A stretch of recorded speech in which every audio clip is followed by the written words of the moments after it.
This is where you get the latest in comics reviews, news, and pretty much whatever else we want to talk about. It's time for the Comic Kickstarter Show.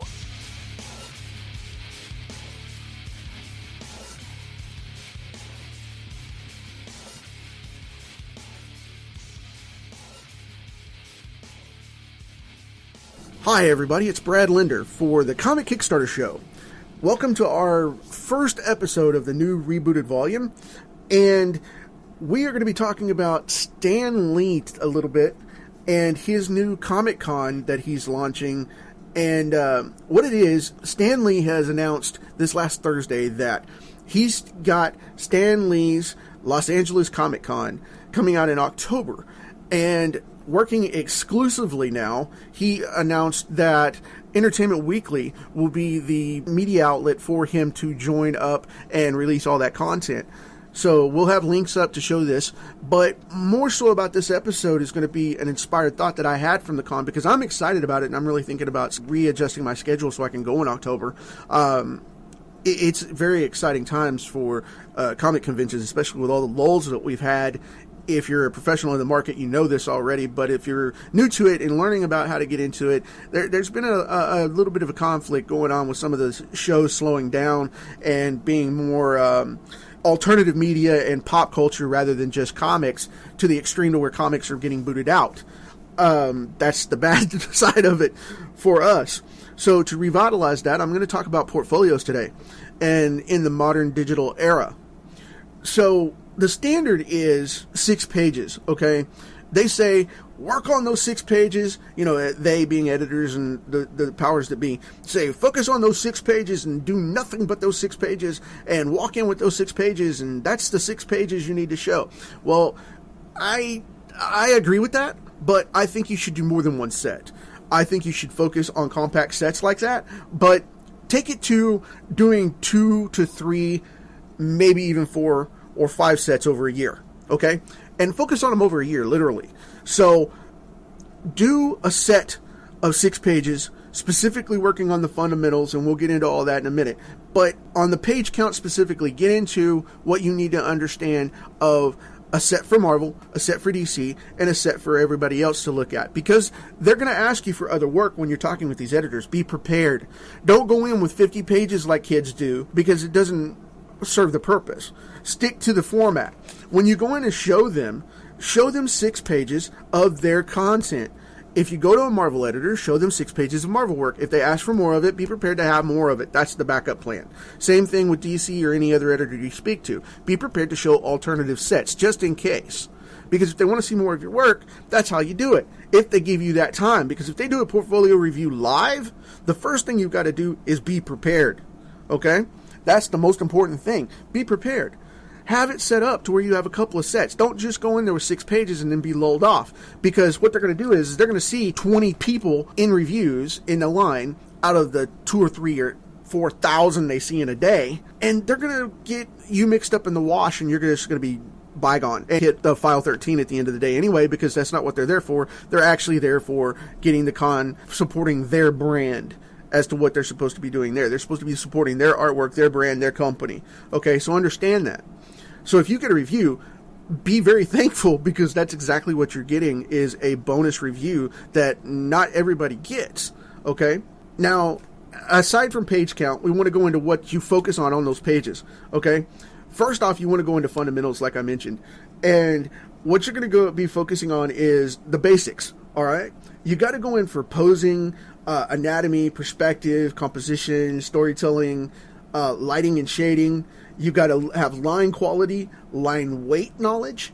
You've got to build environments. You've got to know how to do the buildings, the cars, the trees, the plants, the animals, the vehicles and technology, people. You got to have all that. Okay? Now, work on those fundamentals and expose yourself and expose that editor or reader or viewer to all of that stuff. Make sure it's all in there. Show a little bit of everything possible. Okay? Now, that's what you want to put on the pages. What you want to have with the pages is where it gets a little deeper and a little more funky. All right? The first thing you want to have is an exclusive business card. You got to have a business card that's branded for yourself for your portfolio specifically. That's what I mean by exclusively. This is nothing else but for artistic branding. What you want on that card is a simple, clean design. Don't go overkill with it. Make it look cool, make it look sharp, but what you want is a simple, clean design with the following. You want your name, first and last. You want your craft or trade underneath that. If you're a professional artist, you want it to say, for my example, in this case, it would be Brad Linder, professional comic creator, and maybe a / publisher or whatever it is, that you do. Focus on that. Then after you have your name and your craft on there, put a website on there. Have a website for yourself to show your stuff. If you don't, get one. They're dirt cheap. Make sure you have one. You need that web link. Now, on the next part of it, you want to have a phone number, a real phone number that they can contact you at and is reachable. If not, don't do it. Because if it's just an answering machine or a forwarding service, you're dead in the water. Because if they call you and try to contact you and get you a job, they're not going to waste time leaving a message. They're going to go right on to the next guy because they're time pressed and need somebody to do the work. So then you have an email address. Put an active live email address on your business card. If you don't, you're going to lose credibility because of the fact that you're going to fall short, okay? Make sure you have that going on, because if you don't, you're not going to have your brand. Now, the next thing you're going to need on there, and this is very, very cool, put your social media on the back of the card. Get a double-sided print with your social media links on the back so they can go check out your work and see exactly what's going on. And they can test you from your social media right there on the spot, okay? If they pull up your card and they say, well, I need to see what this guy's like before I contact him, they can go to flip that card over and check out your social media, and boom, boom, boom, boom, there's your artwork all over the place. Your DeviantArt, your Instagram, your Pinterest, your Facebook, your YouTube, all of that. Put it on there, because those links are going to give you that access that nobody else has to say, okay, this is definitely the artist I want to contact for this project. Have that ready. Also on the back, have a website link directly to your portfolio link. Don't make them go to your website from the front and say, okay, well, now we got to fish through this to find a portfolio. If they're looking at your social media where your art is actually posted, give them the website as the last link that shows your portfolio so that they can go check it out directly, because that's going to be the last thing they see and the first link they go to. Think about that one. So, moving right along, what we want to have after the business card is we're going to have a website. Like I said, you got to have that website set up, okay? You got to have the sets of pages that you show in your portfolio, have those sets on there and put them as a category of samples on your website. Have the samples of the drawings that you do on social media on there. Say, the sketches I do or the pages I do for Instagram, the pages I do or samples I do for YouTube, and all that, and put them in little categories on there to where they're clickable links, and they can go in and check out those pages, and then when they pop up, they'll have the gallery on there to where you can see what's going on in your work. That's what they need to be able to do, is see the instant impact of the artwork. If they can't see it, they're not going to be able to follow it. So have a portfolio link on your website and make your website presentable to where it's all about you and your art, okay? That's what you want. You want to brand it for that art process. The next thing you want to have in the digital process is, and this is specifically for digital, you want to have two things. You want to have a Dropbox, Google Drive, or Cloud, or all three, as your digital media source so that you can have all that stuff set up. If you don't know what a digital media source is, we're talking specifically in this case about having access files to massive clumps of your artwork that people can get. If they ask to see more work from you, you need to be able to drop it to them instantly. Give them a Dropbox link, give them a Google Drive, give them a Cloud with your latest works and sets in it. Give them a copy of your portfolio link from your website. Give them that. And the other part of that is you need to have an online store connected to your website. Even over and above what you sell on your website, you need to have an outside third-party source for this to help handle it.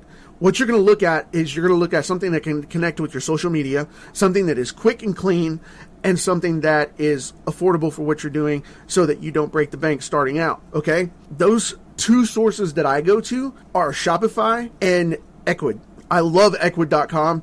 I'm setting up a new store on this one right now because they've just changed their format. And it's really, really cool because it reaches out to Facebook. It reaches out to Google Shopping. It reaches out to eBay. It reaches out to Yahoo. It reaches out to Twitter now, which is really, really cool. Ecwid.com. You guys can check that out. It's ECWID.com.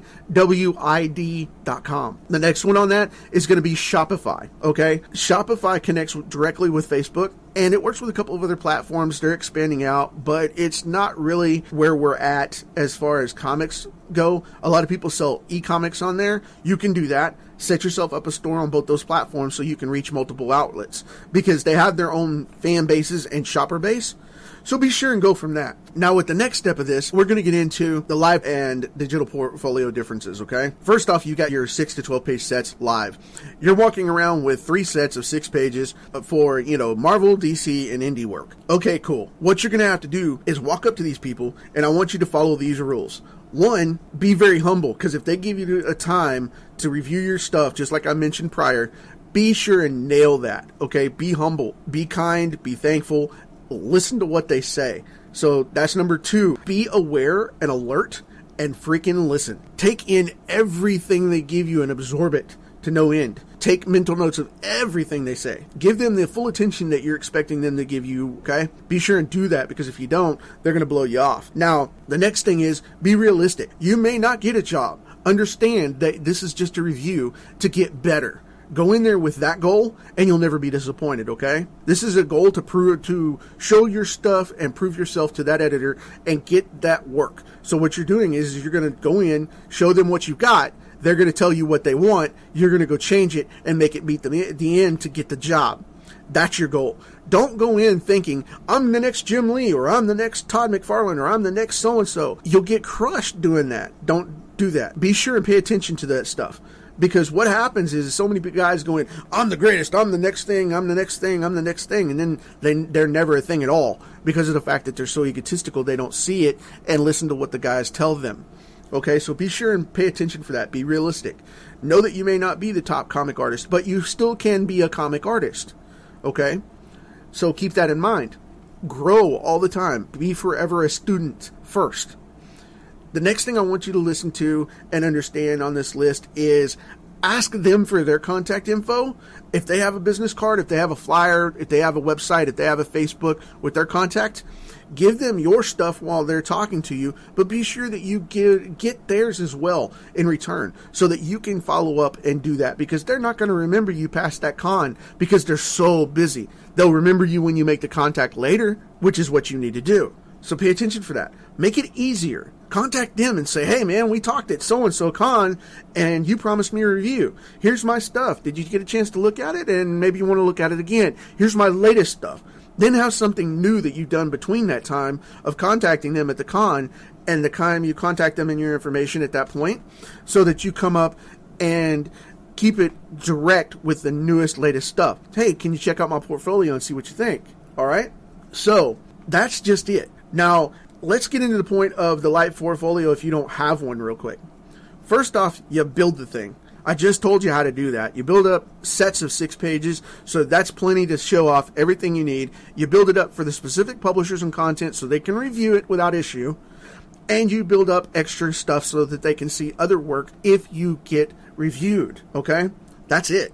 Build it. What you want to do is you want to go online and search for free comic book scripts. If you don't have a writer you're working with, go search it out. Google's your friend. Go to Google and check it out and type in there right in the URL bar and search for comic book scripts, free comic book scripts for a comic artist.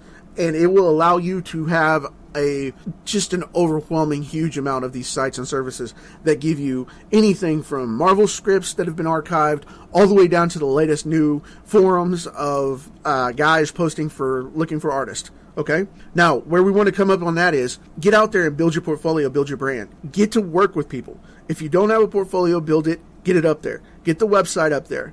Get everything you need for the proper exposure of, well, let's see your work. That's the question you've got to answer. Well, can I see your work? Yes, you can see my work. Here's my website. Here's my portfolio. Here's the books I've done. Get with people that need artists. Go to these forums that I just mentioned. Digital Webbing, penciljack.com. There's a bunch of those places you can go and find artists, or artist ads, as it were, and writers. Go on there, connect with people, find out what's going on. Use social media. connect with people. There's plenty of groups in Facebook and just about everywhere, but primarily Facebook has huge social groups for comic artists that you can go on and find out about projects and meet up. Get it going. Don't be afraid to do free in the beginning, because, you know, the latest fad gripe is, I don't do free work. Well, the thing is, if you look at it from the perspective of, I don't do free work, you'll never do any work at all, because you got nothing to show if you don't have a portfolio built up or project history, okay? So look at it from, I'm doing free exposure work or credibility work, or to show that I have the hunger and the commitment to do this project. That's what you need to do free jobs for when you build up your portfolio. If you want a portfolio piece that's going to be unique, do a free job on one of these forums and build it up just for that sake.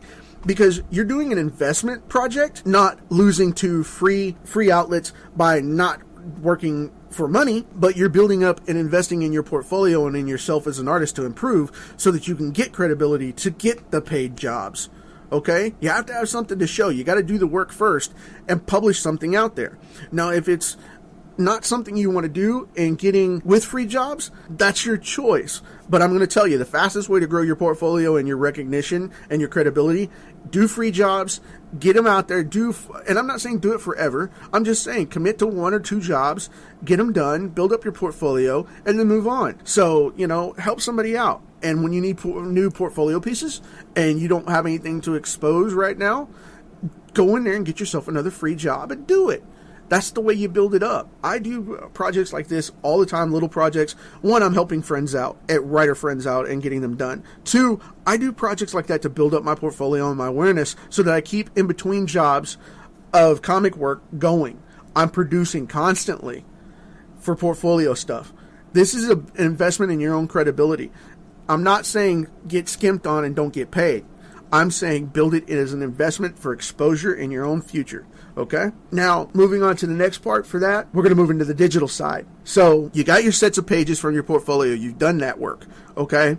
You've met up with the Comic Con people. You get in there, you meet the editor, and first thing out of the gate is, well, can I see more of your work? Well, sure. I've got my portfolio right here. I've got my tablet right here. I can show you. Boom, set 1, boom, set 2, boom, set 3. Wow, I love your work. Well, how do I contact you? Boom, you throw down that business card. Now it's got to go somewhere. It's got to have a website and social media to go to. This is the stuff that you need as an overall review, okay? You need to have your sets of pages on your website. The stuff that you have in your portfolio, it needs to be sets inside of your website as well. If you do not, they're not going to recognize you because they'll be like, oh, wow, that's the work he did. Okay, cool. I've seen that. Let's move on to something else that I've seen. Now I recognize where this guy comes from because I saw him at the con. That's going to be the recognition trigger. You need to have that in place so that they recognize you. New work, new sets that you're doing. Constantly grow your portfolio. Constantly grow it. Change the sets out. Okay? You know, have them set in a blog format or in a page format where you have about 6 to 9 sets on a given page.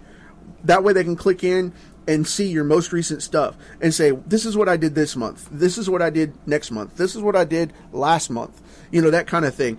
Have it set up to where it goes into cycles and it rotates those 9 to where they can see how you did 3 months ago versus what you did today. That'll make a huge difference because it shows progression in your work. People are like, well, I don't want to show all that old stuff. You need to show that old stuff because what's going to happen is when they look at that portfolio and they go, this is what he did in October, and we met in December, so this is what I saw. So that's the progression from October to December, and we're now in February where he's contacted me 2 months later, and I responded because I've got a job offer. I'm going to look at December, what I saw in December, and look at up to now. And when he reflects on that, he or she reflects on that, they're going to see that this is a powerhouse artist that's growing and constantly producing. That's the thing. You have to be productive, okay? Because everybody goes, well, I draw pages for comics, and that's what I do. I draw comics, and that's all I want to do.